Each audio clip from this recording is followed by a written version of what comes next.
Hi guys, tonight's the first installment of a new series I call Sell or Stack. And the first on the list are these Royal Canadian Mint 20 for 20 coins from 2012. Should we keep them or sell them? We're going to find out tonight. It's a beautiful night in Ontario, Canada. The moon is out, so let's go hit the music.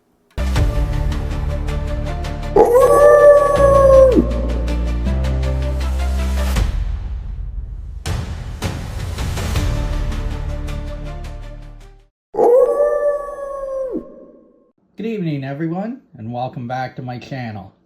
Tonight, I'm going to need your help. We're going to look at a product that came from our friends at the Royal Canadian Mint back in the early 2010s, and I'm going to get your opinion on that. But before I do anything, I want to give a good shout out to my friend Silver Stacker Cracker.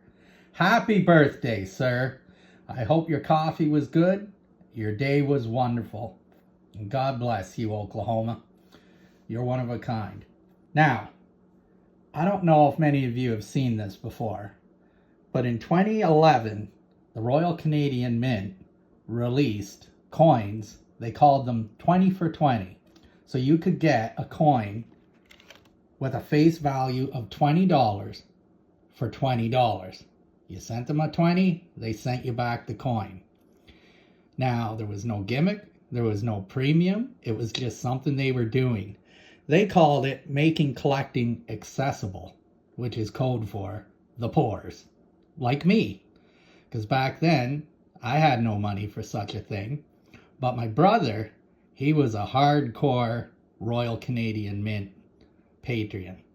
They had him hooked, and he was buying everything they could off the shopping network, off their website, getting the flyers in the mail. If they put it out, he had it. And he probably still has it. He actually gave me a wonderful gift set that I'm going to show in a different video. But today, I'm torn. I want to focus on these. Now, this is a beautiful coin. I love wolves, as you can tell by my intro. And look at this beauty. Now, these are 7.89. Let me double check to make sure. Quarter ounce. So yeah, 796 of 9999, 4 nines pure, and it's limited to 250,000. So not that big of a mintage, big enough. And the face value is $20. I've kept these in the package. I haven't opened them or anything. If you want to see what one looks like open, I got one here they sent me without the package. This is the polar bear. Beautiful coin. And of course, our beloved queen. There's tons of these. I never got them all. Here's a Canada Goose. I had to tap out. Believe it or not, by coincidence or by luck, I got 20 of these. So I got 20 for 20s. Say that 10 times fast. And then they went into things like Santa. They were basically wildlife coins, then they went to Santa, then they went everywhere. They went Superman, Batman, Star Trek, Star Wars, but I was already out by then because financial reasons, because they were pumping them out once a month, I believe, back then. Here's where things ran into a problem for the Mint, and here's where things run into a problem for me. Back then, for this community, you remember 2011. I didn't know anything about silver back then, or silver collecting, or silver stacking. I was grabbing these, and I guess I was stacking, and I didn't even know it. But that being said, I kept them. I knew not to sell them. When I was a boy, my dad used to give me silver dollars. Canadian silver dollars, those beauties. And I'll show you one of them in a different video. And I would put them away, hide them in my room, bring them out, look at them, feel them in my hand. And then when I was a teenager, I sold them all for comic books. With that being said, I learned my lesson. So when these came along, I never thought of selling them until today. April of 2011, silver spiked to $48.60 an ounce.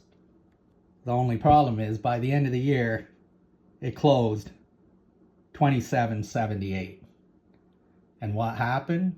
All the people that had these were taking them back to the mint, because the mint would accept these back and give you your $20 back. And I believe, as far as my research goes, they still will today. I have 20 of these at a 1/4 ounce each. That's going to be 5 ounces of silver. They're nice. This is nice. They're in capsules. They're mint condition. They've never been taken out. Even these, they've never been taken out.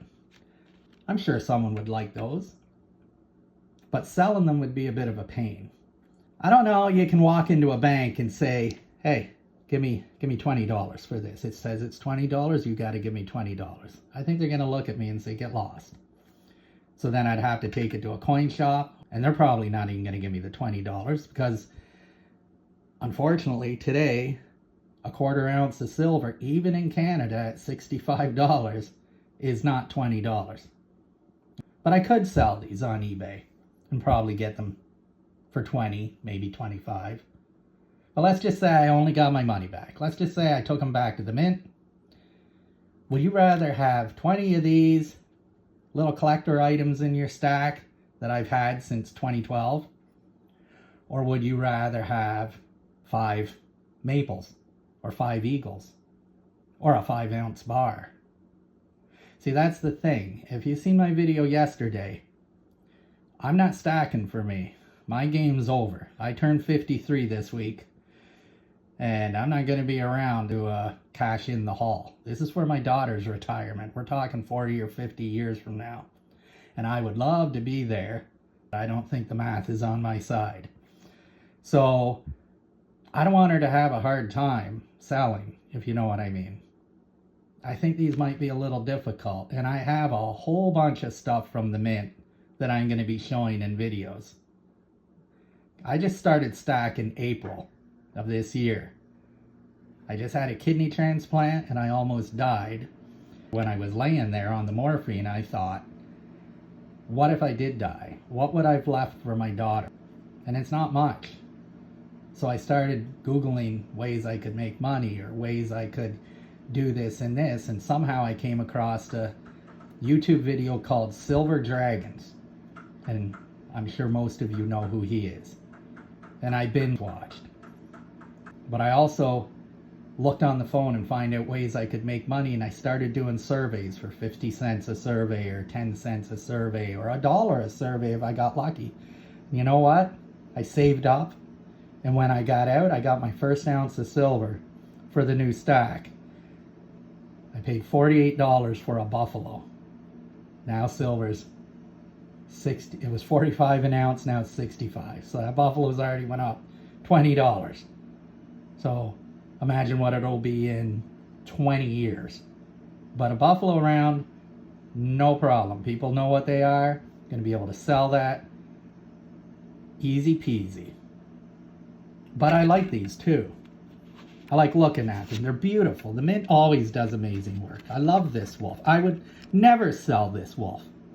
Now some of the others, Santa, this would be a good Christmas gift for someone this year. Hey, here you go.